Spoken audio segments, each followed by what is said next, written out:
Test, test, test. All right. So, okay, we are running. Ladies and gentlemen, it's time to start our presentations. Get ready to grab your food, grab your drinks, and go closer to the tables.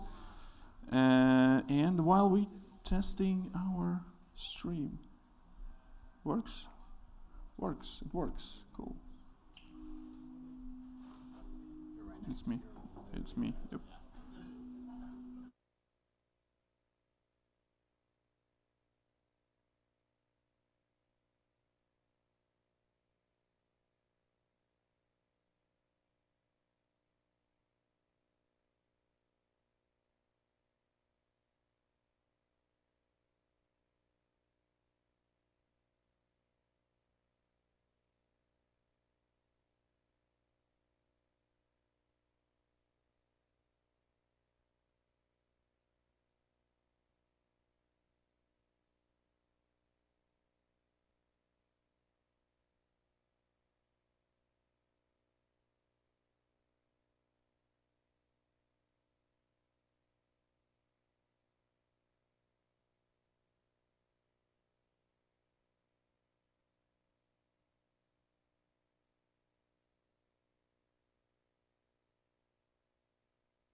All right, testing. Okay, ladies and gentlemen, welcome to Kong headquarters.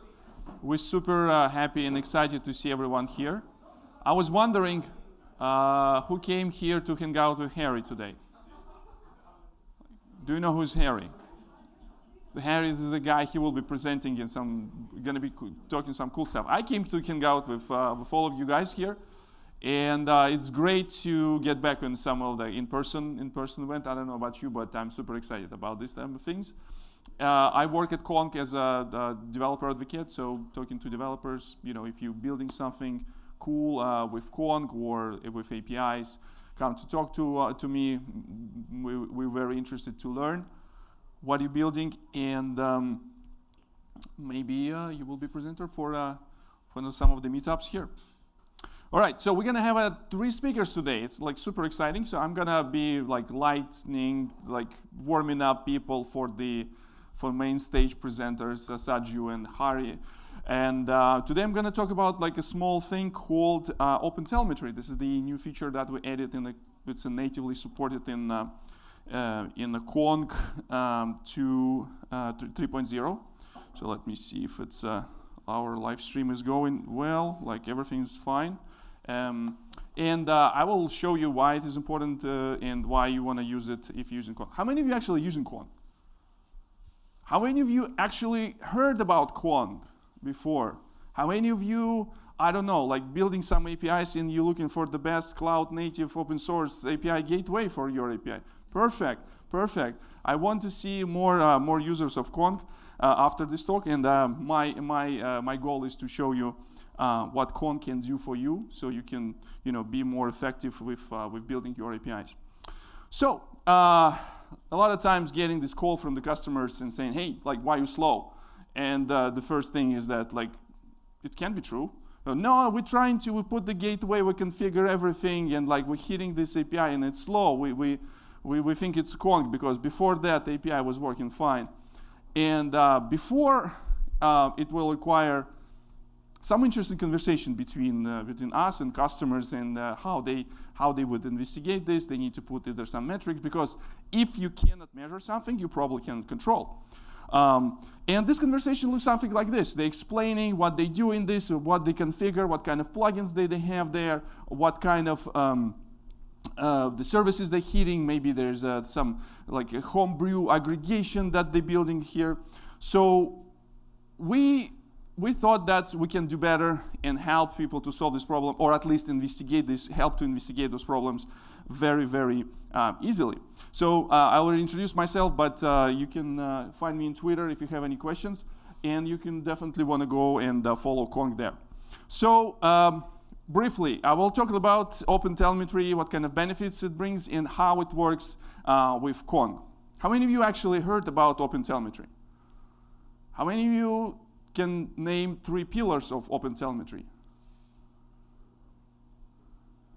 You didn't expect that, right? You thought you will come here to enjoy the beer and no questions asked. Actually, there's 3 things there. Please, sir. Open source. Yes, it's a good point. It's an open specification where different companies are collaborating on top to create a specification to define format for metrics, format for logs, and format for traces. So that's the 3 pillars of OpenTelemetry. So every time you're talking about some tool that either support ingestion in OpenTelemetry format or some tool that can export this data in OpenTelemetry format, you need to ask yourself what exactly we're tracking here. Since Conk involved in the very critical path from traffic that comes from your users to APIs, we want to know what happens along the way. And the way how to know this is by implementing traces. Trace allows you to see different steps of this request and see how long it takes on different steps. So we're going to focus on one thing, and we're going to be talking about traces today. So, well, as the gentleman pointed out correctly, it is open process of creating this specification. Many companies are bring some of the people who work together. So OpenTelemetry went from the very long way from open metrics, open census, and after that, finally everything is joined, and everything right now is part of a CNCF process. So if you go to opentelemetry.org, you will find everything about this. But the most important thing is that you want to, if OpenTelemetry is supported by the product, it actually allows different tools to swap. You can swap those tools between one tool that can support OpenTelemetry, another tool can support OpenTelemetry. You can mix and match. So as a user, you are winning here. And for the vendor, obviously, because it's open source, vendors want to support open standards rather than lock people into some proprietary standards. So, and for business benefits, why you want to do this is that, hello, Conk, why are you so slow? I want to answer, show me the numbers, show me your traces, show me your data, and we will figure out. So it is not kind of like a afterthought. The OpenTelemetry instrumentation is the built-in inside the core of Conk, and Saju and Harry will be talking about like details a little bit later. And many things that Conk does with your request, you immediately start seeing this once you start collecting those metrics using the OpenTelemetry format. So with this. So what it can do, so even if you're writing a plugin for Conk, if you're writing the plugin using Lua, you will be able access to this and maybe instrumentation information or like augment instrumentation information user data that required for your plugins. So far, we have only Lua PDK available. However, we have a PDKs for Go, Python, and a JavaScript, but also we're working on something very exciting that we're going to share very soon that allows you write the plugins pretty much on any language that, I don't know, Go, Rust, and so far so on. But right now, if you want to use this OpenTelemetry stuff inside your plugins, you will be tied to Lua. That's the overall platform. Obligatory slide that explains like we do more than just the API gateway. There's a lot of things that we're going to be showing in the next years and stuff like that. And today we're going to focus only one small bit, and this small bit is API gateway, like one thing that will be standing in front of traffic that between your users and your application. Now let's switch to let's talk about some demos. So my demo will be involving a few things. I don't know if you've seen this. So I have my demo running inside the Docker of my container. I run my Conk that front my 2 local services. One service exposes Lord of the Rings quote, another service exposes Back to Future quotes. And the way how it's configured right now, it is using. I have one service that is in. Everything is local, and another service that I also like. That service that creates a splash in the recent month. I also have, and it's remote service. I don't have any control here. So 2 services have a Lord of the Rings, Back to Future, and OpenAI service. So if my Kong is right now running this locally, 2 services again running locally, and 1 service running somewhere in the clouds of OpenAI folks. So if I will go and say just do something like, let's do this bigger. Zoom's not allow me to do cool stuff on my computer. Okay, so if I will hit this, and this clearly you can see this is the really quote from Lord of the Rings. If I will hit Back to Future, something like this, it gives me output of. And immediately you can see some of the cool things that Kong can add here. So you can see that Kong adds additional information about the latency that invocation of external service might cause. Even though we're running this here, it still takes some time if I run this local. Or if I will switching something more serious, for example, I want to invoke DaVinci model from OpenAI. So when I click send, see the times start running out. And I don't know, was it Kong? Oh, why it's not showing? Because Zoom is not allowing me to do cool things. Okay, so when I run this, times like is running fast, and I don't know if it's Kong or my API. Obviously, with these with the Kong headers, I can see that this is actually upstream latency, but I want to know more and want to know more what is going on here. So with this UI, it's a part of the Kong Connect, which is a managed service for managing Kong. Even though I'm running my Kong locally here on my computer, I still like to use this nice UI because it's available for free, and you can sign up and play around with this. So let's investigate a couple things here. So first of all, in order to enable OpenTelemetry, I need to start my Kong with special parameters. Where's my Docker? Docker compose. So I just need to enable 2 things. I need to say that OpenTelemetry tracing all, so everything that will be hitting Kong endpoints will be collected. And if I want to see those things somewhere in the logs, I want to use this Kong level debug. Another thing is that I want to use some providers that we not explicitly communicated or partnered with. Datadog is a good example because Datadog provides OpenTelemetry format. And they support ingesting data in OpenTelemetry format. So I was thinking, okay, I'm going to use this. So the way how it will work, Kong will expose those data. There would be the intermediate plugin that's called OpenTelemetry Collector that will be reading data from Kong and pushing data to Datadog. And we will hopefully, with the magic of the demo, we will be able to see those results. So I'm go ahead and check if I have this OpenTelemetry collector. Yes, this collector is already is up and running, and it's configured for me to use OpenTelemetry collector. So I'm using this the Datadog as an exporter format. So let's try to do something. Generate some traffic for Lord of the Rings. For local first, let's start with the local service, and after that we can see what we can do with other plugins. So it generated some traffic and generated something, and what I want to see here inside my service catalog on Datadog,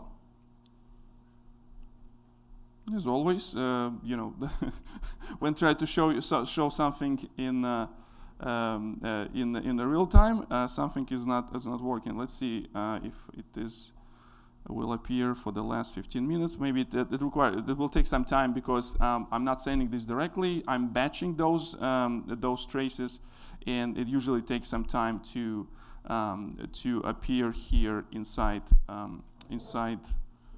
service. Yes, that's the proof of this is live demo. It's still loading. But I can go ahead and see. Actually, let me see if my Zoom go up. Yeah, so my exporter is working, so it's sending some data, and the Datadog needs some time to process this. I saw this in my previous version. I actually did like whole live stream where I was like breaking this down. So it will take some time. While that loads, Victor, is this on free, or do I have to pay Kong? It's a Datadog. You know, I don't know who pays for Datadog. Saju pays for my Datadog. Yes.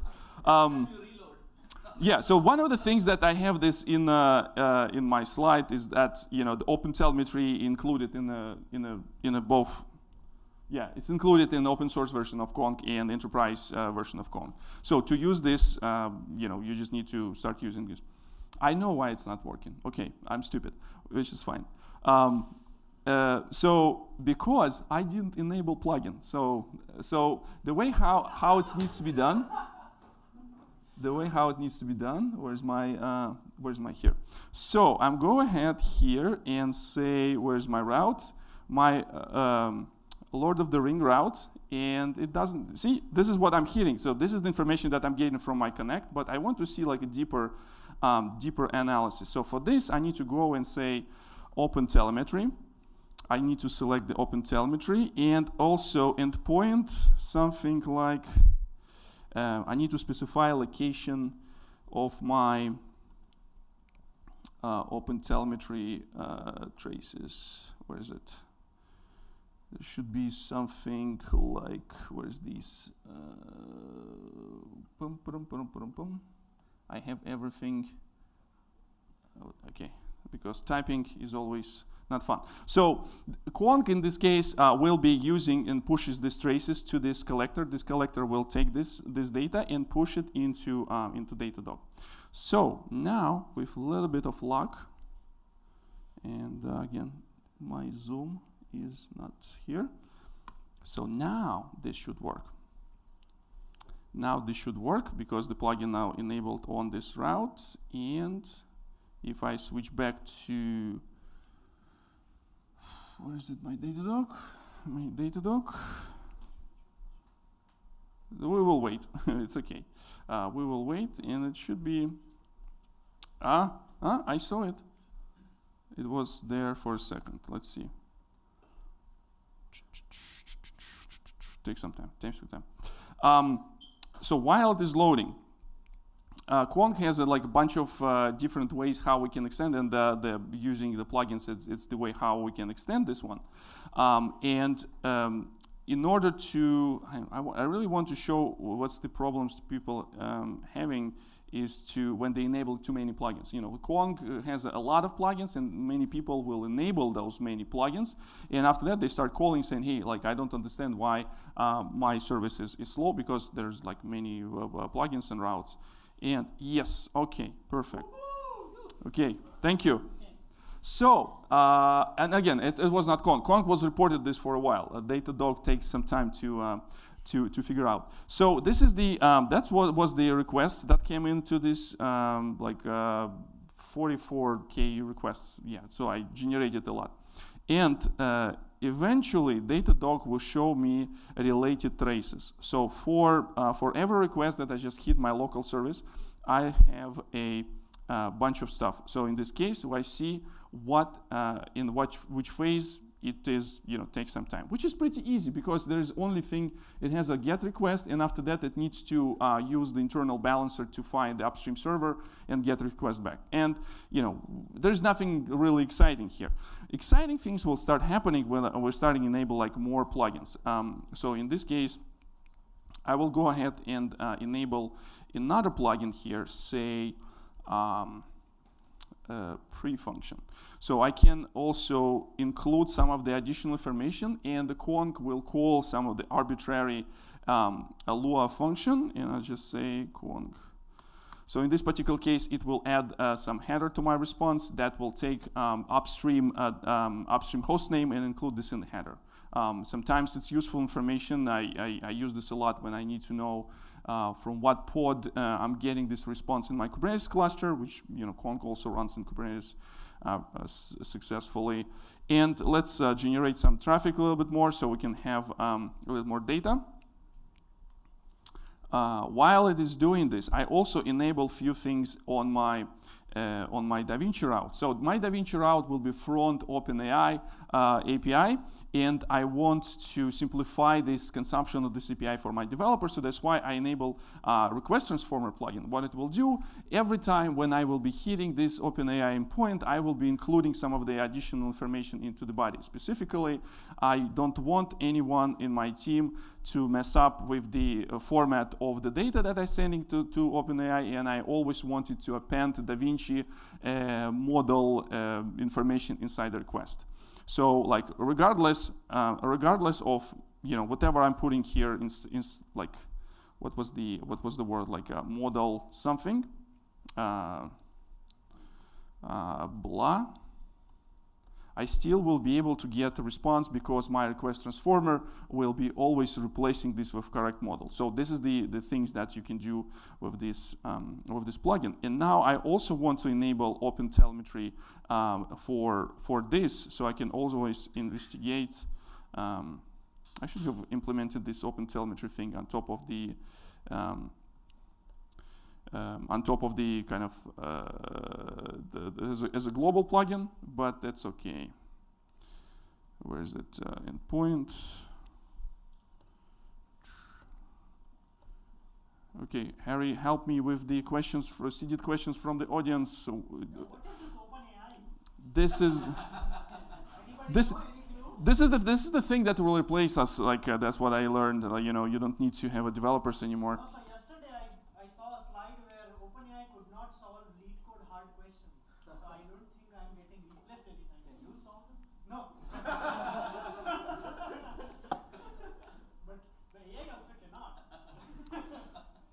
So let's get back into Datadog. Hopefully the data was already ingested and processed, so we can investigate something here.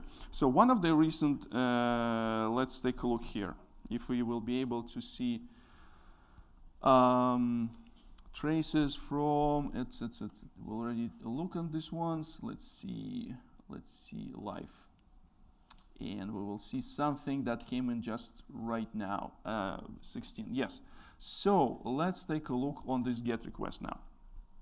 So since I added that this UI is not correct. Victor, I'm also getting those. Can you zoom in? Yeah, zoom in. I don't see it. It's gonna not allow me to zoom in. Let's see if I.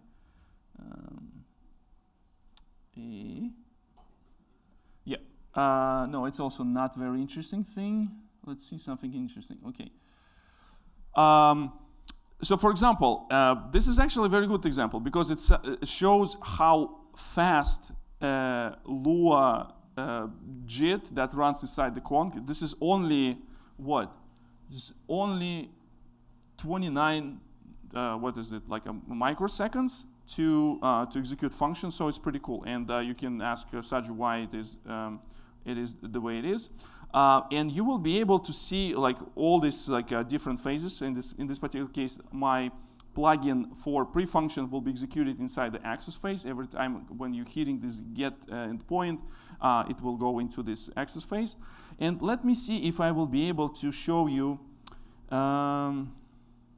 Yeah, this is something that I will be able to see from my OpenAI call, because I see what's the URL I was calling, and I see that my request takes me 4 seconds, and all this time it's actually spending time sitting there in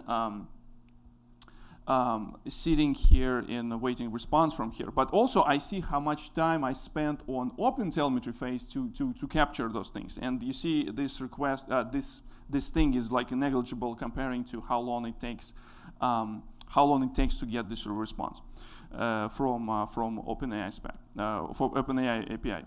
Let's see if I have any like a cool, very long.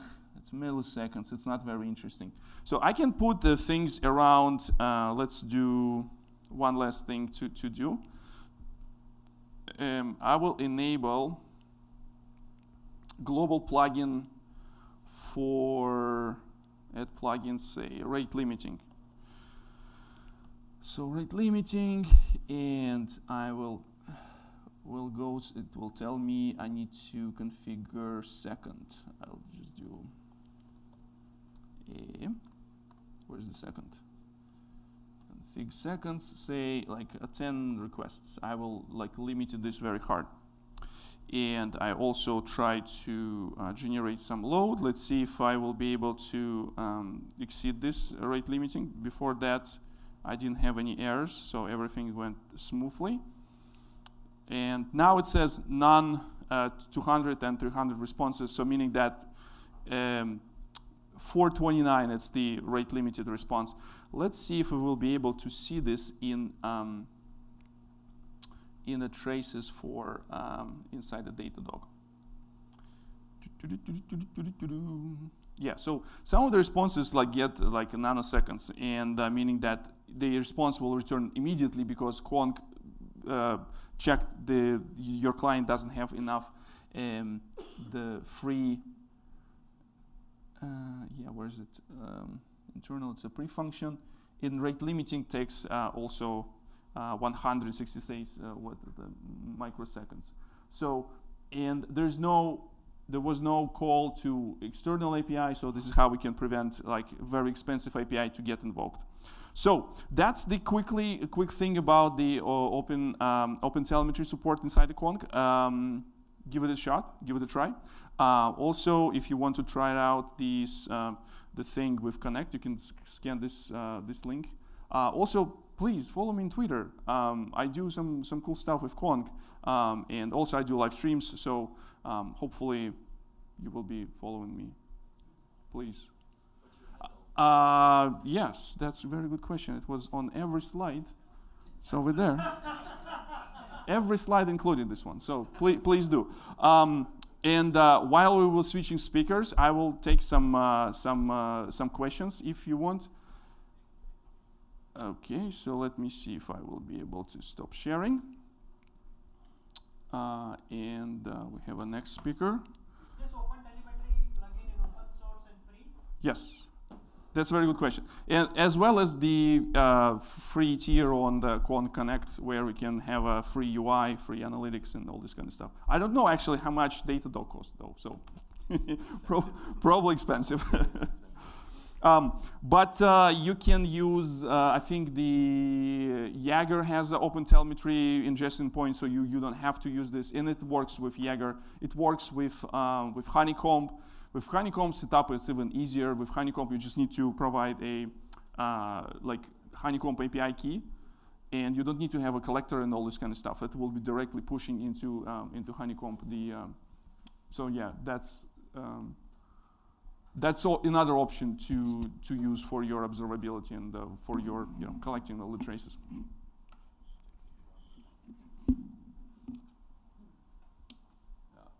Yes. Yeah, is there a plugin to write functions in anything else than Lua? So short answer, there's no right now, but we have a PDK, like a plugin development kit that you can use JavaScript right now, Python, and Go. If you want to have like the best performance, you need to stick to Lua, because stay for the next presentation. It's very fast. Okay. Other plugin models, they working out of process. So in order to communicate with some Conk request, they need to go, outside of the Conk VM and go back into this. And there's marshalling and serialization. We're working on very cool thing called WASMax. We did announcement on Conk Summit last year. That will allow you to run proxy WASM filters that written on any language, as long as it's supported by the proxy WASM specification. Okay, nice. Thank you. Yeah, eventually that's kind of like a future where we can see Conk will be, so you can do Rust, Go, or whatever for plugins. All good? Hello. Big hand for Victor. Okay. Yeah. Thank you. Victor is always a very hard act to follow. Even when the demo does not cooperate, he manages to swing the talk. So amazing. I'm actually going to talk about Kong internals a bit, what actually happens under Kong. I'm going to take you through a situation. You could call it a customer situation, but there were performance issues in very extreme situations with Kong that we kind of handled. And I'm going to use that example as an excuse to actually dive a few layers down so that I can, it's interesting for me, and I hope to have all of you understand a little more how Kong actually works. By means of introduction, I'm Saju. I actually run engineering and support here. And with the permission of the engineering team, sometimes they let me pretend I'm an engineer, and this is one of those times. So any mistakes I make are all his. Okay. Let me just figure out how to do this navigation here. Okay. First, apologies for splashing a big graph on the screen. Step one. But it's interesting. This is both the problem statement and the answer here. Really, what this graph is trying to tell you is each of those points, whatever the color be, they are the 99th percentile latency from Kong. So we are running, say, like 1,000 for 10 minutes. We run at a constant RPS. We measure the latency of every request. For that run, we take the 99th percentile and put that on the graph, and again and again and again. The two lines, the red and green line going up, that's the problem. As the number of routes grow in Kong, like if you just saw Vic add a route, like 2 routes and drop plugins on them.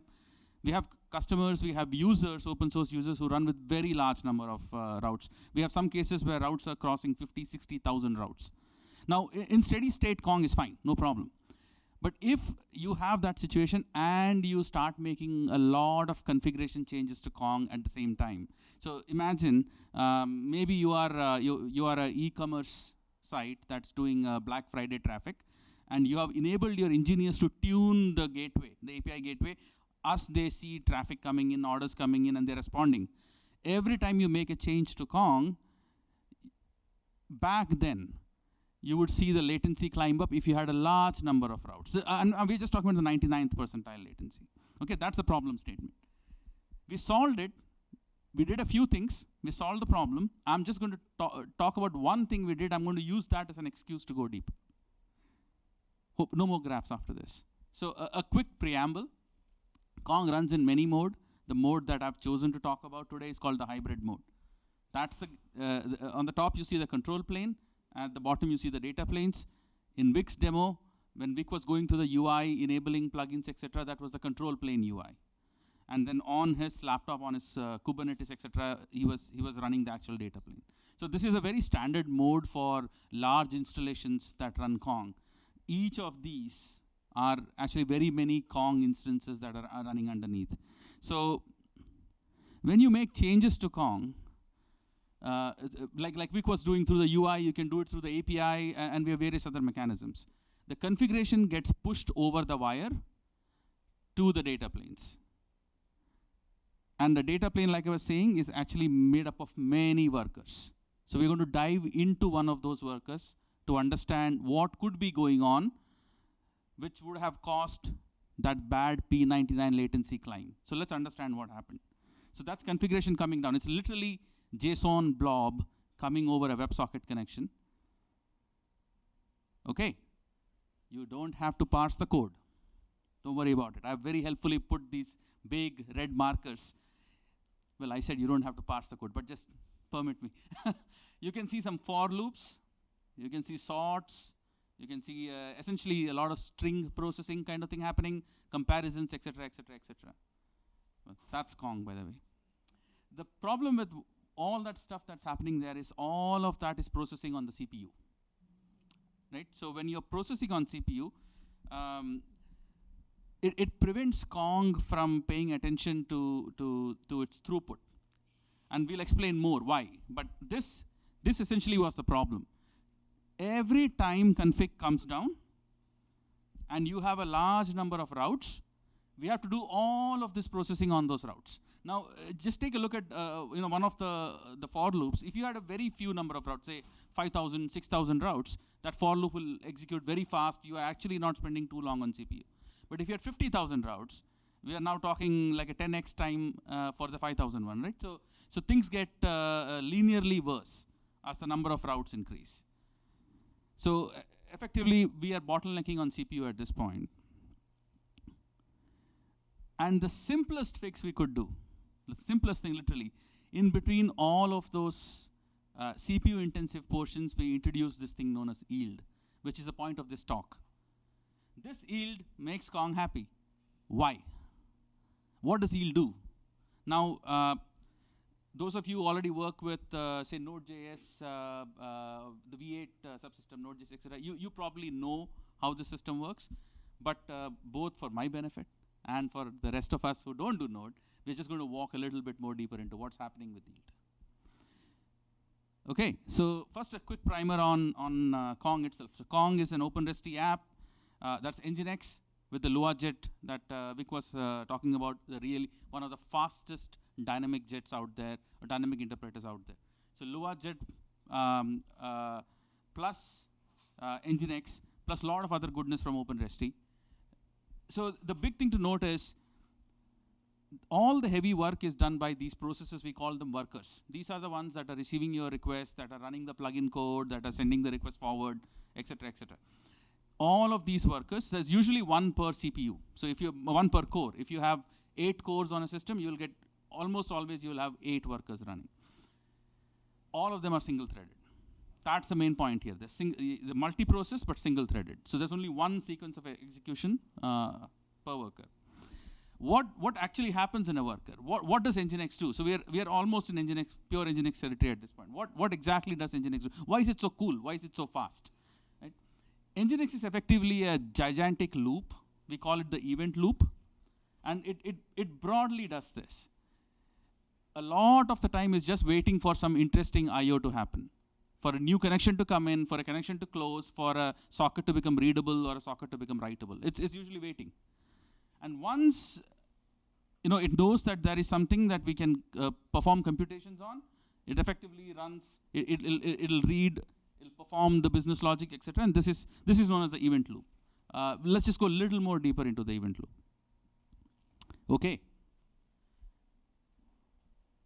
What I've essentially done here to explain, I've just taken the event loop and called out the big steps that happen in the event loop. And some of these steps actually are very important to understand how yield works within an Nginx system. But here's the big thing. Epoll wait. So that's usually for a lightly loaded Nginx, that's where it will be sitting most of the time. It's waiting for the kernel to wake it up saying there is some activity available, you need to do something. The point here is, once you come out of this epoll, all of this stuff is on CPU. Everything, other than the accept, of course, everything else is on CPU.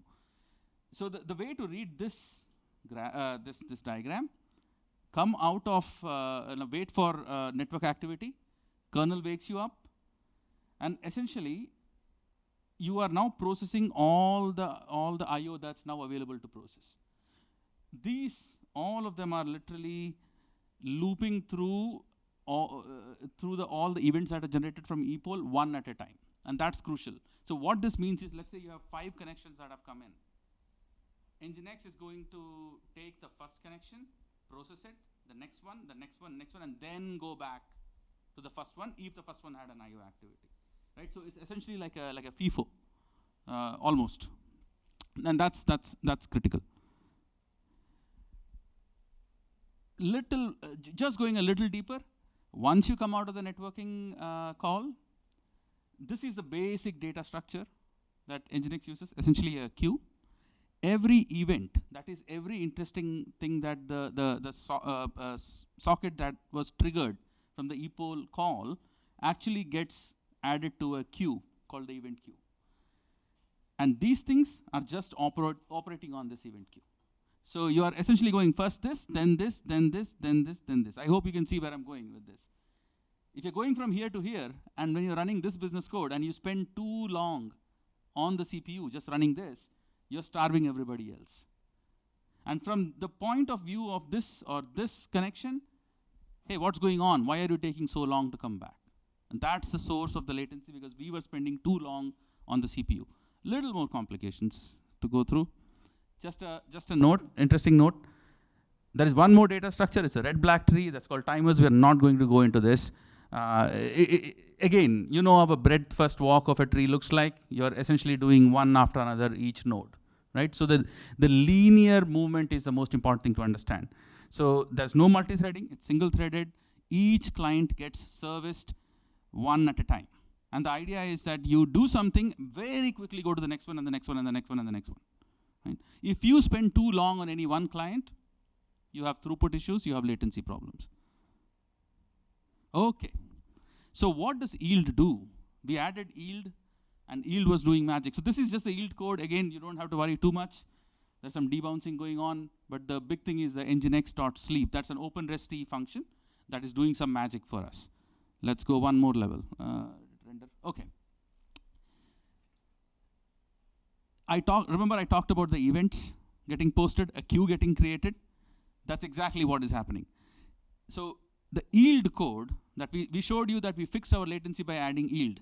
Yield is calling this C method, which is just posting an event. That is, it's adding to a queue, right? And this is the magic, but is it really magic here?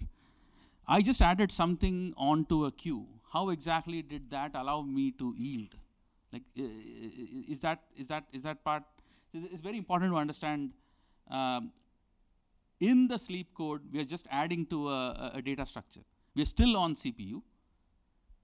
How exactly does that work? I mean, what's going on, right? Here is the magic. There was a last line called Lua yield, and for folks who work with Node.js, etc., other yieldable systems, they probably understand how this is implemented, but essentially coroutines. So all of the LuaJet implementation, the integration that happens with Nginx is all about coroutines. And it's all cooperative processing. What the yield is actually doing, and see, this is, if I follow the code all the way, this is where yield gets called. Okay, inside the nginx.sleep. You are here. At this point, yield will do a little bit of magic. This doesn't matter. Here, it calls, yield inside calls this method called unwind raise exception. Anybody here familiar with unwind ABI at all? C++ exceptions, how they work? Anyone has any idea? Okay, so that's why I call this magic. Do not panic. You take a simple C file like that, you see, it's a main calling foo. You compile it, and you disassemble it, and you're going to find this block. I hope my mouse, yeah, you're going to find this block. You can all try it on your laptops of whatever kind. This is just from my machine, my M1, so this is an ARM specific thing. But you'll find that GCC and most compilers emit that information known as an unwind info. So, you know, in C++, etc., when an exception gets thrown, you can catch an exception in another function further up. Exactly how does the execution resume there? Without going into too much detail, that unwind info literally lists down every single function and all the places in the function where you can resume execution.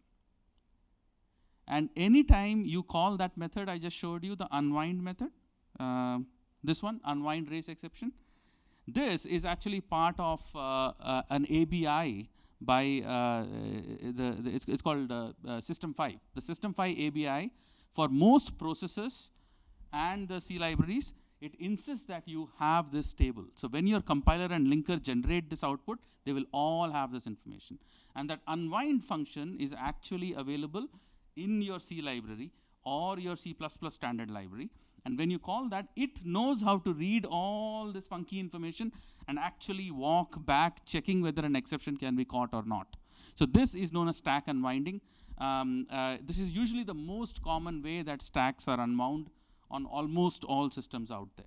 Because this stack unwinding capability is available to you through the mechanics of the compiler and the runtime. And this is exactly what LuaJet does too. LuaJet is triggering that facility and saying, let me unwind the stack. Except I'm not going to catch any exception, I'm just going to unwind all the way. Okay? and boom, you have jumped from here to here. You have short-circuited all this. Note, you are building the new router after config came, you are deep inside, you did you called yield, which called the funky sleep, which finally called yield, and boom, you're back up here where you triggered this coroutine. And that's the short circuit, right? That's how you have now kind of paused. You were doing this complicated for loops and all that I showed at the starting, but you added a yield, and now you've short-circuited that entire thing, and you've come back up. At this point, I'm going back to the previous slide where we were updating a data structure. This update of the data structure, essentially, there is one more queue where the information saying, I have just called yield, please run me later. Essentially, that's what's happening. That post goes here. Some funky code, doesn't matter. It basically says, run me later. Don't run me now. Wait a little, run me later. And boom, we are back here. But later, we were processing stuff. We had all that stack. We unwound everything. We have come down here. We we skip one whole iteration. We come down here, and we are back here. And the router continues getting built, right? So this finally makes Kong rather happy. So what I was showing here, less about the yielding, less about all of that. What I was showing to you is how Nginx, LuaJet, OpenResty cooperate to do heavy CPU activities without actually killing the throughput or killing the latency, right? If you do something heavy on the CPU while you are servicing, 100,000 requests a second or something, you're just going to tank all the requests.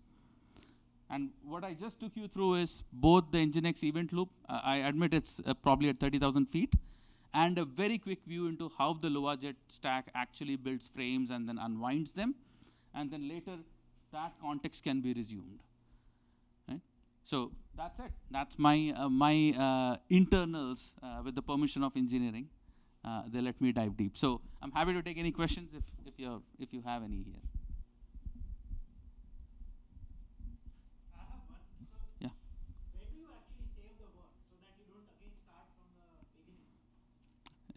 Great question. Here, yeah. So the question is, I was building a router, this complicated thing on the CPU. I reached a certain step. I am yielding, so all the stuff that I did must be saved, and I must resume from that point. So that magic is actually happening here. Now you may see that I've actually snipped out some code because I cannot get the whole thing on the page, but all the state of OpenResty, the LuaJet state, is actually maintained here. This is essentially a symbol table, or an environment as they call it, or table. That's, so this environment, it's a coroutines environment. This environment eventually makes it into this object. And this object is the one that is getting posted to the queue. So basically, you have created an object, it's in your memory, and you just leave a pointer to it to the next side. And to, if there's a natural follow-on for your question, would be this. This portion essentially allows us to skip one iteration of the event loop. And that's how you can resume.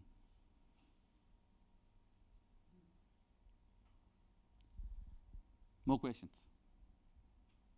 Please. Isn't stopping and resuming pretty much expensive for low number of requests? Yeah, that's a great, yes. Especially if you're, so the question is Yeah, stopping and resuming expensive? Yes, absolutely. Stopping especially is expensive, resuming is a little less expensive. Stopping because you literally have to go through every frame on your stack.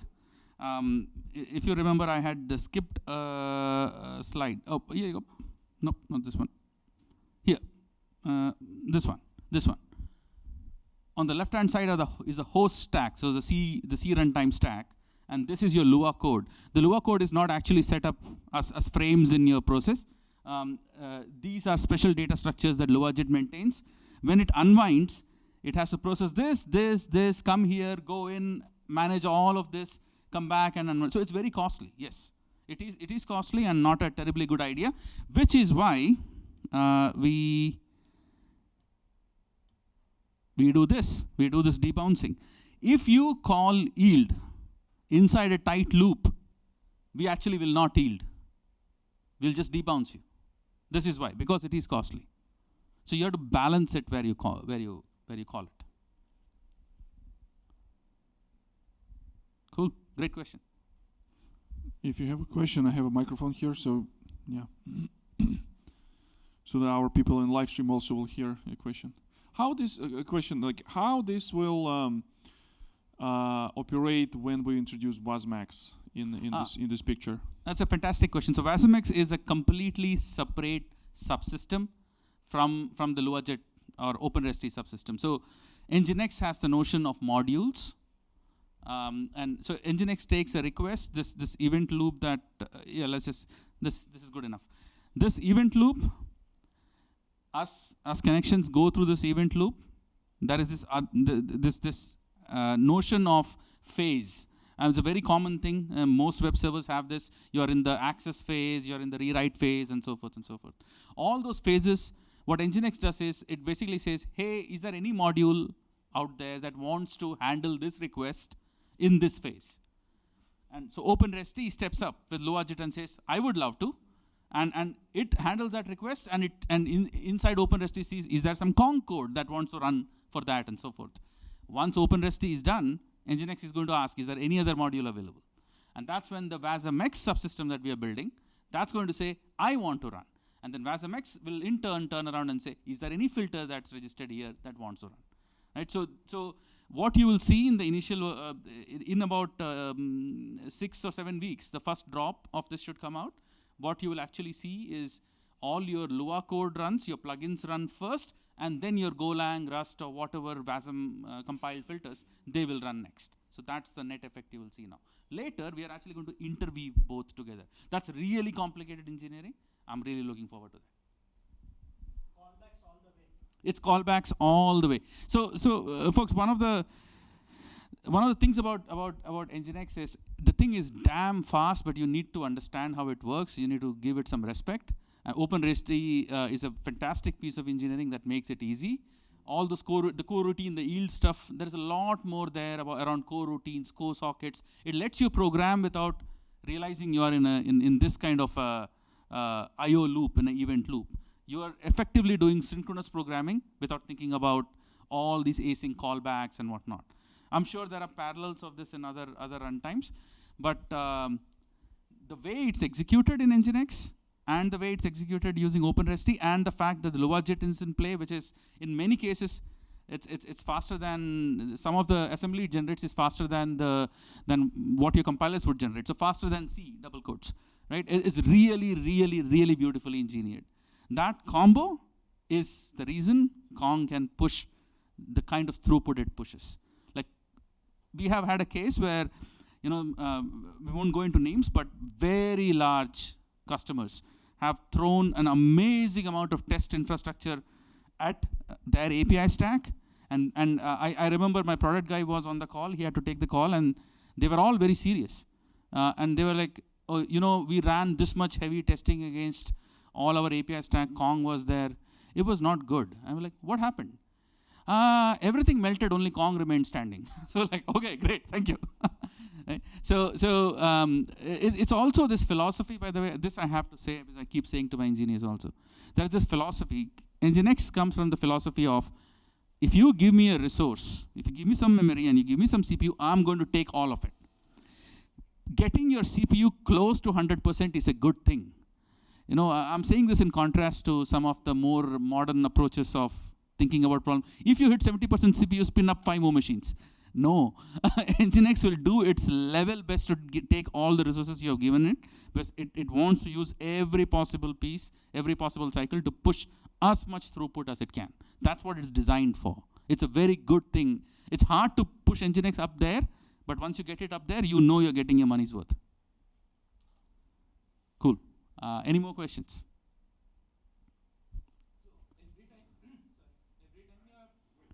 Wait a second. Hold on. Hello. Hey. So every time you're posting the event, you're saving the state and sharing the pointer, correct? Close. So see, this is the Nginx level API. Most of the time, the events that you're posting, they are just simple structures in memory. There is no, I mean, Lua only comes in the picture if there is actual, like the OpenResty module, the Lua Nginx module, had registered for something interesting, and you had some code firing, and you decided to yield or decided to do things like you wanted to start a timer, like you used an underlying Nginx facility. Right. Only then do we need to save the state and do that. Got it. So the follow-on question was that if we post too many events, delay too many events, can that become a problem? Yes, absolutely, absolutely. It does. For those of you who do run Kong, sometimes you may have seen errors like we run out of timers, too many active timers, and so forth. Basically, what that means is this data structure is eating memory. This is in memory. You can you can make it so big that it actually starts consuming a lot of your memory, and it takes too long to finish this iteration. Remember that each of these is a loop that has to go through the full data structure. So if you do too much, then yes, your throughput will tank. So there is a balance that has to be done, or you have to process really, really fast. Cool. Any more questions?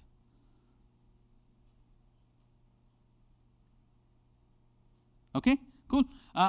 Thank you first. Thank you for letting me do this. It was fun learning about this. And to be very honest, we were not sure.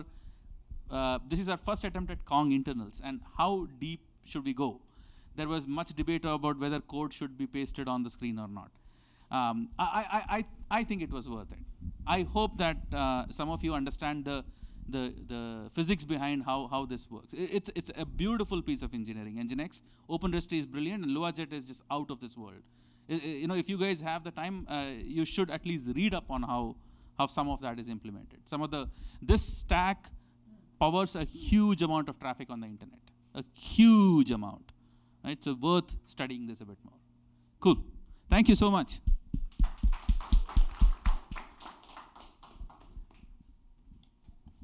So why do you say it's huge amount of traffic? Why do I say it's huge amount of traffic? All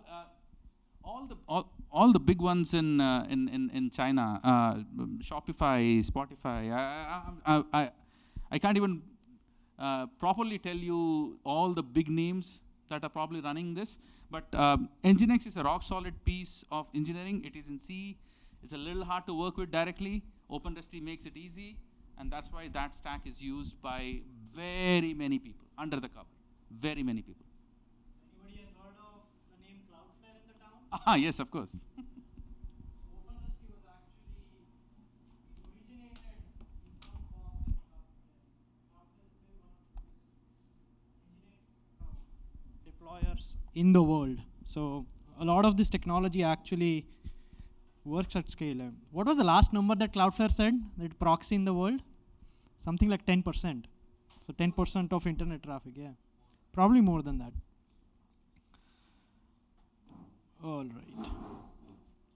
Well, that was a pretty deep talk, and it would be hard to actually follow that well. That's why I went first. So. So interesting to boring, huh? Yeah. Okay. All right. Hello, everyone. I'm Harry. I'm going to talk a little bit about some things that some of you may have experienced in your careers, where you work on a project long enough and sort of the project ages, but you age faster than the project. Anybody recognize those periods? Okay. So first, how many people have heard of Kubernetes? Like, just use it in production? Very happy with it? Okay. Okay.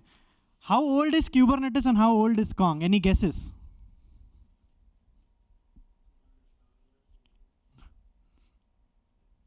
Take a guess. How old is Kong? The project, the gateway.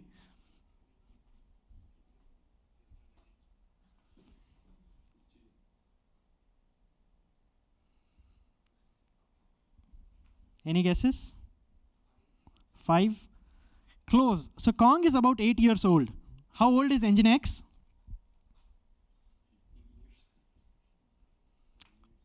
Yeah, somewhere around 2004, like 2002, right? Like yeah, so almost 20 years, right? Now, Kong is 8 years old, so that's not a whole lot of time, but somehow Kong is built on top of Giants, which makes it 20 years old, right? So when you work on Kong, like Saju talked, you have to take into account Nginx internals, like he went down into, right? So it's not like a project is 8 years old, it looks like that, but it's actually much older than that, right? Now, I joined Kong about 5 years ago, but I was a Kong user before I joined, because Kong is open source, so the power of open source.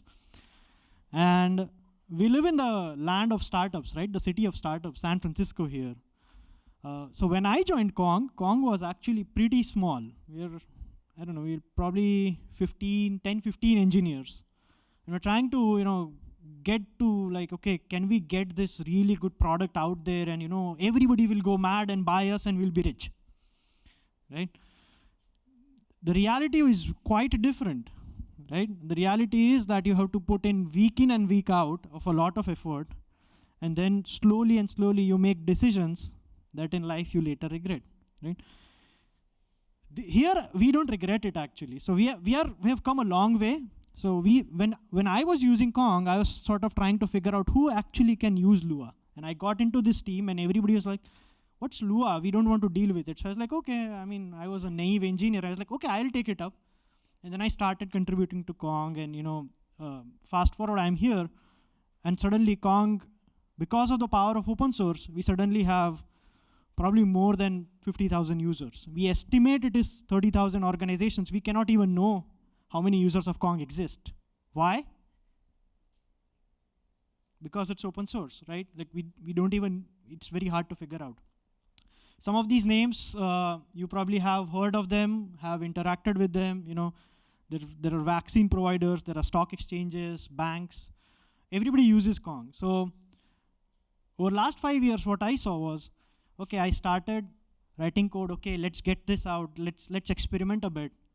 And now we are at a position where the stakes are too high, right? Kong runs at such a critical infrastructure component that when Kong goes down, somebody can actually go to jail, right? Very, very hard regulatory domains, right? So stakes are very high, which means that reliability, performance, everything is super critical. So that's the backdrop of why we had to go down into details and sort of things that Saju talked about, right?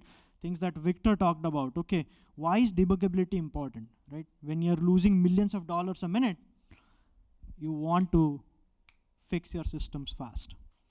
All right, so we'll go through a brief overview, and I want to give you a little bit of insight into how we look at an open source project that we have been leading, one of the largest open source project in this space, and how we have now changed our thinking. Now, where do we focus, right?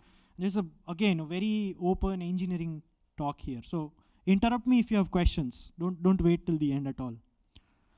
So this is something that we talked about, which is called the hybrid mode. Saju referred to it, Victor referred to it. So that's the control plane, that's the database, Postgres. And this is the data plane. This is where the magic happens. That's our value add. Traffic comes in, traffic goes out. Everybody's heard of Nginx, Apache, use some sort of web servers, right? Okay. So that's the meat. Inside the data plane box, so what we are going to look is just the bottom part. We are not going to look at the control plane again. We have got workers. So each worker, like Saju explained, is a Linux process, right? It is an actual process, and it has some data structures and some core components, okay? How many people work with microservices today here? Okay, a good 60–70% of the crowd. Others are hopefully migrating to microservices. So what we have here is, on the left side, we have the router, which receives a request and tells, okay, where is this request going? Right, so if you have, let's say, a billings API, an inventory API, and maybe a user's API, right? So if I come to /v1/billing, okay, you're going to the billings backend, right? That decision making happens in the router. Then this is where the magic of Kong lies, where you run a bunch of plugins, right? So those are rate limiting plugin, open telemetry plugin, the various plugins that Victor set up, inject a header, remove a header, so those are all running through the traffic, right? That's where Kong's major value addition lies. And then finally we have the load balancer. So the load balancer is what enables you to put a single Kong in front of all of your infrastructure and then send traffic to n number of backends. So these could be, you are running 20 containers to serve your traffic, or you're running 5 virtual machines, or you're running 3 Kubernetes pods, whatever you have. So that's the 3 main areas of Kong. So that's the router, where do I send the request? Plugins, what plugins do I run so that I authenticate the request, maybe rate limit the request, authorize the request, log the request, put in some observability, remove some headers, do all of that. And then where do I send the traffic? Which node of my service do I send the traffic to? And then the traffic goes, response comes back, and you repeat the exact same thing, and the response goes out to the client. So first we're going to look at the router. So what we were facing was some of the challenges that briefly Saju talked about, where we are facing issues where we have 20,000 routes configured in a single instance of Kong, right? I mean, some of our largest customers go even beyond that. That means that you have to look up a route table and figure out which of those 20,000 services do I select and proxy traffic to, right?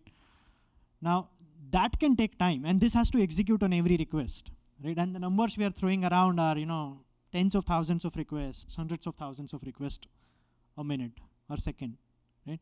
So it has to be very, very fast, right? The second thing is, as these number of routes increase, because as the organizations, they deploy more services, you have already some legacy, the memory footprint of Kong will increase, right? And if you're running at a large scale and Kong starts eating up gigabytes and gigabytes of memory, that's direct cost, right? That's a higher AWS bill for you. That's much harder to scale, right? Because you need bigger and bigger machines, right? And finally, there are limits to what our old router could do, right? So, which was again written in Lua. Lua is a dynamic language. Lua JIT is awesome, but there are limits to how much you can push a JIT, right? Those who have tried to tune the JVM probably have some good experience and horror stories to share. Tuning JITs and actually making them work are not an easy thing. So we introduced this. We have some performance numbers. I'm going to show them towards the end. The most important thing, we are transitioning into more safer languages, and at least that's what we are willing to. So this is again open source piece, is in the open source code base, written completely in Rust. We used very different kind of data structures that support us to not recompute the entire data structure. So you saw we had for loops in the earlier presentation, where we'd have to okay, take a look at all the 100,000 routes and build a new data structure so that we can map those requests. Now, if you add one new route, you have to rebuild the entire data structure, which takes time, sits on the CPU, introduces latency, and boom, you have that graph that we started with, right? Like P99 just climbing up and up and up. What we are doing here is we are trying to go to change these data structures in an incremental fashion. Hey, you added something, okay, we'll just change the data structure, insert the right node at the right place in the tree and call it done, right? So that eats up less CPU, you get more throughput, and you reduce your latency.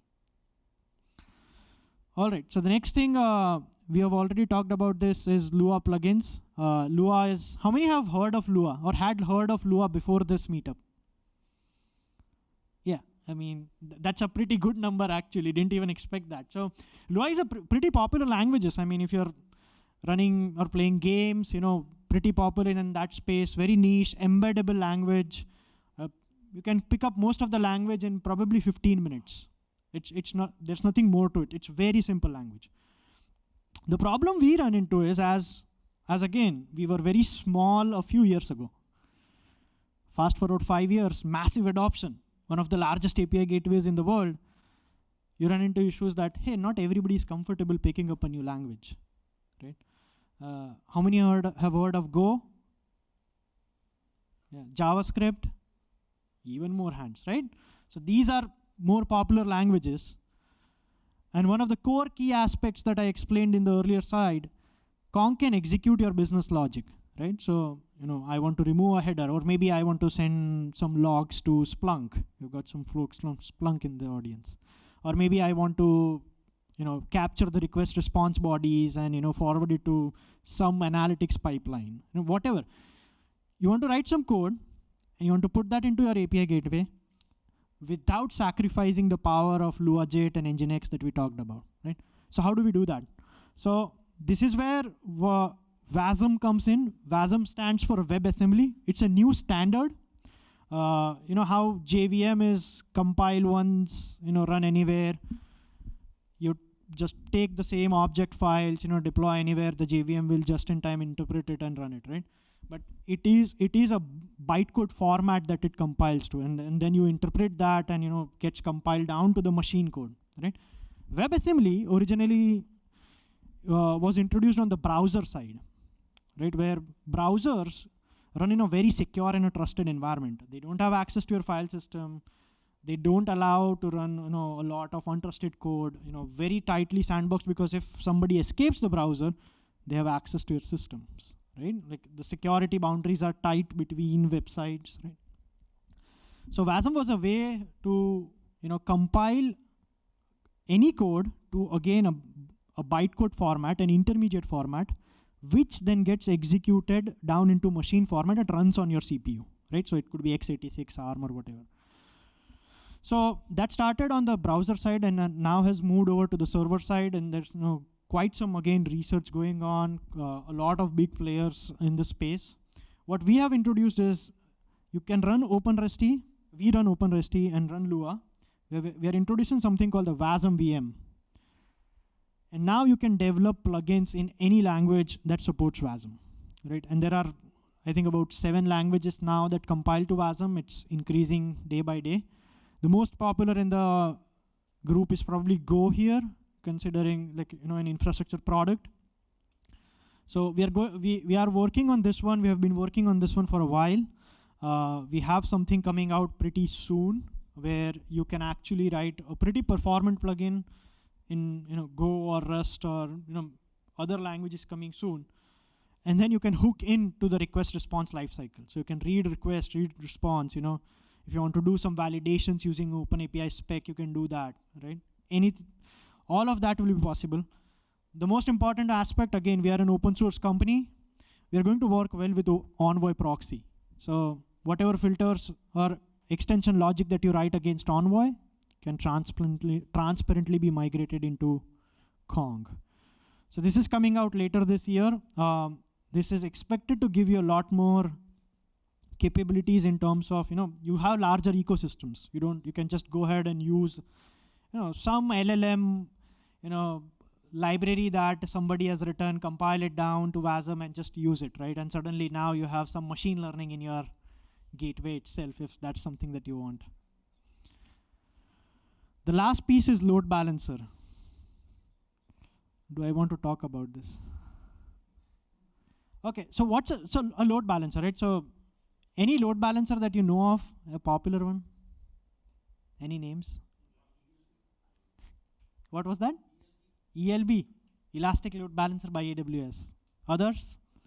F5, right? A fantastic example. Has been around, probably the only name I remember before the cloud days, I guess. Right? Ships in a box, put an F5 in front, and it will handle any kind of beating that you give it, right? And reliability, right? Plus, So it does that. Plus, it gives you this magical capability where you send all traffic you want it to it, and then it will distribute it to n backends you have, right? So now you have, oh, my CPU is running out on one VM. Oh, I'll just spin up 4 VMs, or I'll just deploy 5 machines, split traffic. Easier said than done. Splitting traffic carefully is very hard.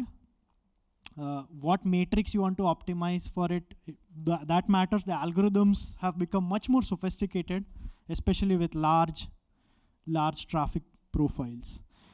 So this is something that we want to build, work on. Again, as we were a startup and now a bigger enterprise, we've got a lot of debt to pay off in this sector. We have started adding support for some new features. So we just recently shipped what we call latency-based routing.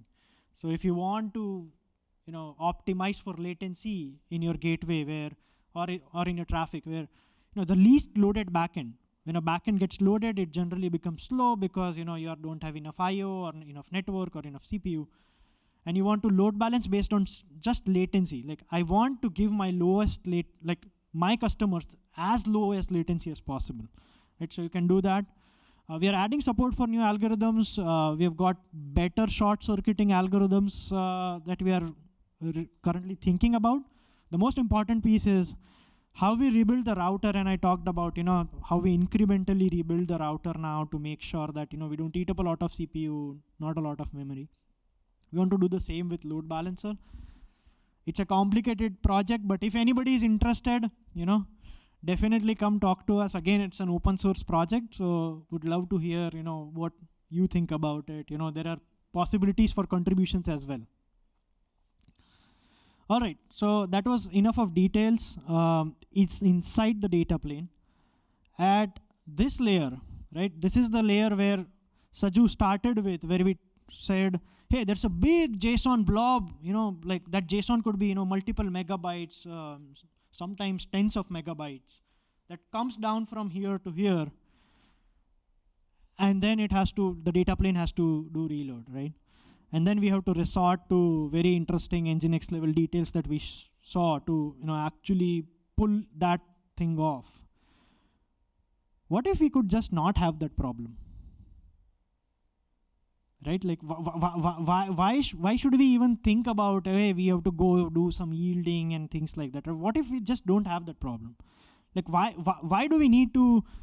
And the most important point, whenever an update happens here and an update gets stored in the database, we take an export of the entire database and then shove it down to the data plane. That's big, right? So anytime you add a route to 20,000 routes, you have the 20,001 routes coming down here, right? So, hunked updates, what's that? I missed the C. So what we want to do is we want to do small chunked updates. How we can do replication from essentially this database to down here in the data plane. So we have started introducing some foundational technologies for that. Kong now, the data plane runs on top of something called LMDB, Lightning Mapped Memory Databases. That is essentially, you mmap a file and let the operating system take care of paging in the file that lives on the disk, right?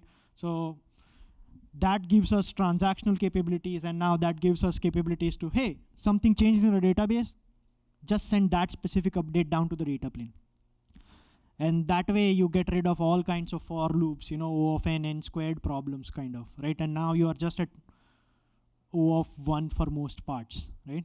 And you solve a lot of those problems. So this is like zooming out. We have talked about the router, we have talked about plugins, and we have talked about load balancer, right? And all of these problems that I talked about, they get multiplied by n.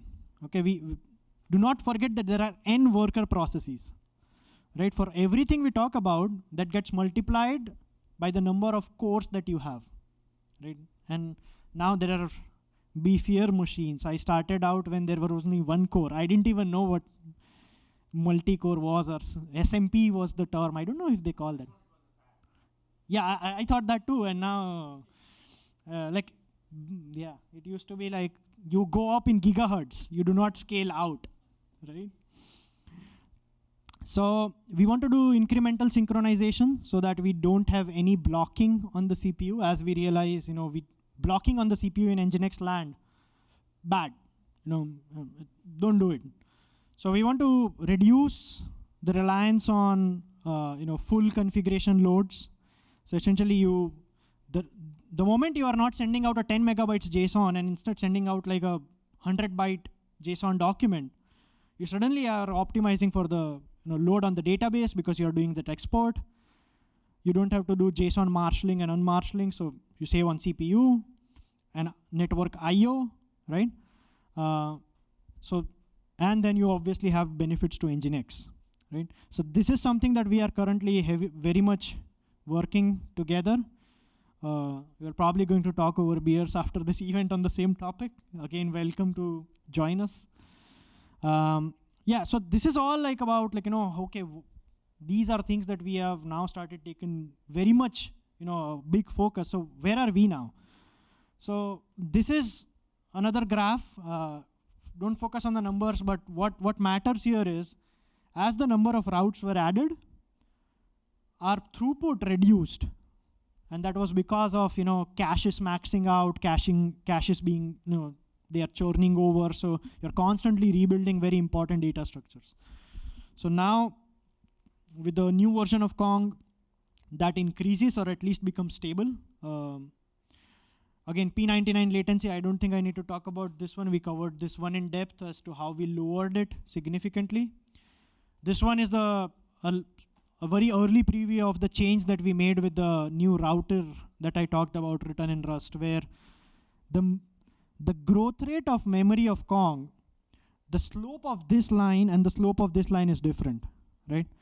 So when you increase the number of routes in Kong, the memory usage will increase. I mean, it is an O of n problem to a certain extent, but the constant, so k into O of n, then the k is lower, right? So the slope is lower. That means that, instant saving, right? Like if you move from old version to new version.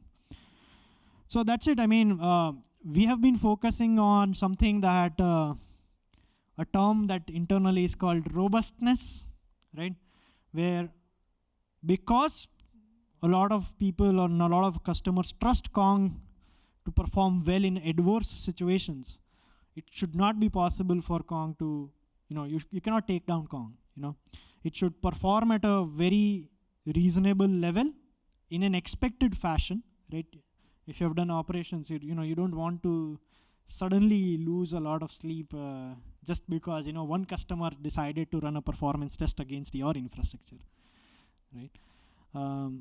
So we are doing, and critical data structures are being rewritten. Again, an exciting time to work at Kong.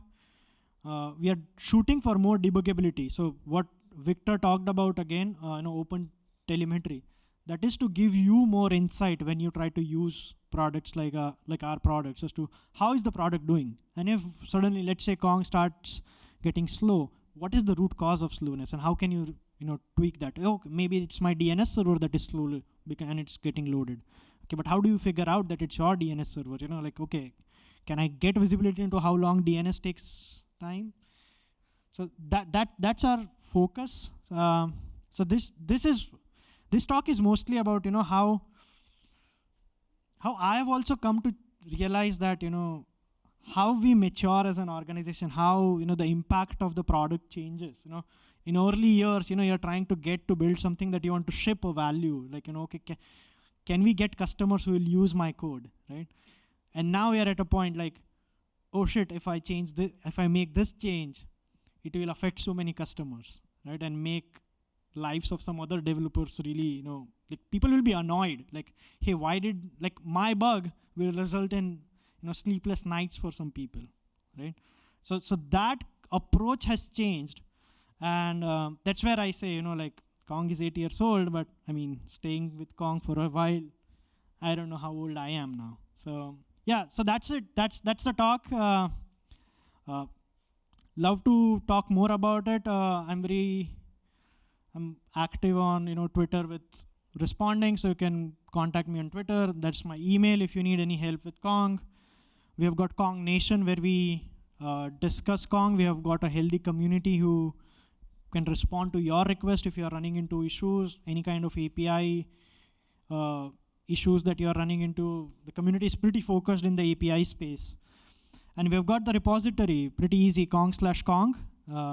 Go follow it, check it out, give it a GitHub star if you like the meetup. And always looking for contributors. We have some healthy contributions going on across the product. So probably in every space, UIs, APIs, backends, want to hack LuaJIT, want to write custom plugins. We have something or the other going on. Victor can also talk more about, we have pretty cool swag with open source community engagement, and open source contributions usually amount to something good on your profile too. So that's it. Thank you so much. Any questions? If you want to have a question, ask question, I have a microphone. Why you started with Kubernetes and you didn't talk a little bit about the stuff that you do for Kubernetes community? Yeah, so we are pretty active in the Kubernetes community. We are trying to do our share to make it easier to use. We have been successful to some extent, right? We have got a good mind share. There's gateway API. You can run Kong in Kubernetes much more easily now compared to if you try to run some other legacy gateways. So Kong comes packaged in some Kubernetes providers. Kong can do Kubernetes. Other aspect is nobody here is probably running Kubernetes completely. So you can run Kong in Kubernetes, EC2, ECS, EKS, Fargate. Name 3 other, Victor. I only use GKE or Minikube. So okay. Minikube, Kind, kind. Which one? Yeah, Rancher, OpenShift. Yeah. Pick your poison and Kong runs there. People run Kong in Raspberry Pi, use Kong to open their garage doors. So yeah. Yeah, so with the ARM-based images runs on Raspberry Pi, just like totally fine. Yeah. And the service mesh. And a service mesh. And the service mesh. Yeah. Yeah. We have the project that we develop in house, and we contributed this to CNCF. It's called Kuma. It was at the time when we contributed this, it was the only Envoy-based service mesh that was in CNCF. And Istio followed and joined CNCF. But how many service meshes right now in CNCF? Like 5 or 6 different service meshes in CNCF. How many of those are not based on Istio? Like 3 or 4. Like the Linkerd probably is not based on the Microsoft one, the open service. Oh yeah, the F5. They have a Aspen mesh. Yeah. Any questions? Any like suggestions? Maybe like what folks would like to see in future meetups that maybe we can bring some, I don't know, service mesh people. We have a big part of the front end stuff people as well. Like we do have a Kong components, which is like a UI library for JavaScript based on the Vue. It's pretty awesome. Like you can go and just Google Kong, obviously Kong components, and you can find a lot of ready to use like UI components if you're using like Vue for your library.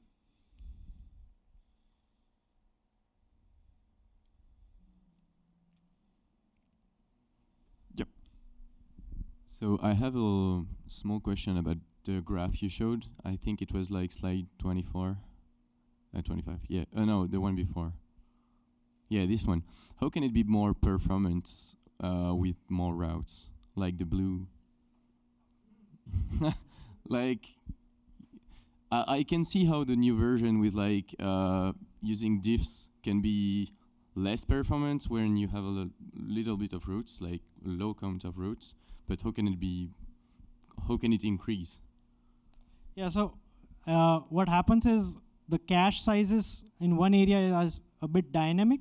So one thing is that when you hit the core CPU, actually I don't know the answer to this. I'm sorry. Wait, is that a question of cache sizing? Yes, partly, but it is actually a multivariate answer. One, this graph, say compared to the graph I was showing, there are two separate things. That in the version that you see, the red line is it has the label 2.8. So that's the old version. 3.0 is the 3x is the new series. The 2.8 series is essentially taking all your routes, processing them, and building a big table. It's essentially a lookup table. And then you use various techniques to find your route and then apply. 3.0, the router is dramatically different. That router is actually a mini, for lack of a better word, I'm just going to say virtual machine. It's literally, we came up with a DSL with which you can express your routes. And that blue line is literally that engine, or we call it the Rust ATC router, that router executing and how fast it can execute across routes. Actually, that graph, there are many other things that are happening there, but we are not even comparing apples to apples here. One is building tables and kind of indexing into them. The other one is actually running programs. So in Kong 3x onwards, the routes are actually mini programs. I mean, of course, that's not how we expose it to end users, but they're literally mini programs that are executed by this engine sitting inside of things. So that's, now the performance characteristics of that engine, why you see the S, that's a little more complicated. Like you said, there are caches, there are LRUs, and if we tweak them differently, that S will flatten a different way. Yeah. Plus, the other thing to observe, this x-axis is actually, the y-axis is actually not that big. It looks that huge, but there's also some variance here that will explain it, or some deviation. So, yeah, but the most important aspect is like how this crashes down and this stays on the top. Yeah. I just wanted to make this comment. It came to mind while Harry was just kind of describing our customers. See, a lot of you you work in SaaS environments or aspire to build SaaS companies, large ones, hopefully. Kong is in this very interesting place where we actually are also building our SaaS. Like most companies of our open source infrastructural player like Confluent, Elastic, Mongo, etc., we are a bit like them, right? They all solve for one piece of the infrastructure puzzle. We are the front door of your infrastructure, and that's what we solve for. See, all this fascination with the LuaJIT and performance and caching, cache misses and optimizations, we have to do this because unlike a lot of new gen companies out there, we are actually building a brick that is used by people to build their SaaS. And we cannot afford to not be robust. Now, again, without taking names here, most of, if you exclude Amazon, and I can take names in exclusion, so if you exclude Amazon, almost all the time you buy something online through an e-retailer, you're going through Kong. A single API drop for a banking customer, like literally one API, you're talking millions of API calls happening. A single API going down or Kong going down or having low throughput for, say, 10 seconds, is $1 million gone right there, boom. So the expectations on software at this layer, I mean, it's not just Kong. Infrastructural, most people expect that. How would you like it if your database would randomly give you a wrong answer, say, every 100th query? You won't like it at all. So that's a kind of bar that we get held to. So all of this, with your permission, that we were able to geek out a little bit today. It just goes to show the kind of engineering we have to do here. At the same time, we're building a SaaS too. So we understand that part of the story too. We are what our CEO calls a dual train company. We are building the infrastructure piece that goes to other people's data centers, and we are building our own SaaS. So it's a very hard thing for a company to do these two essentially different business models. Right? So and it puts very interesting pressures on engineering too. I have a few product people sitting behind nodding their head saying, yep. Thank you so much for taking the time out and coming here, and again allowing us to just geek out and talk to you about things that we find interesting.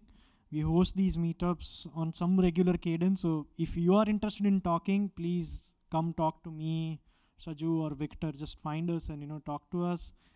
Again, we are very much, in terms of open development, that's where we want to be. So if you have an interest in any of these projects, come find us. Okay. Thank you so much for coming. Have a good night.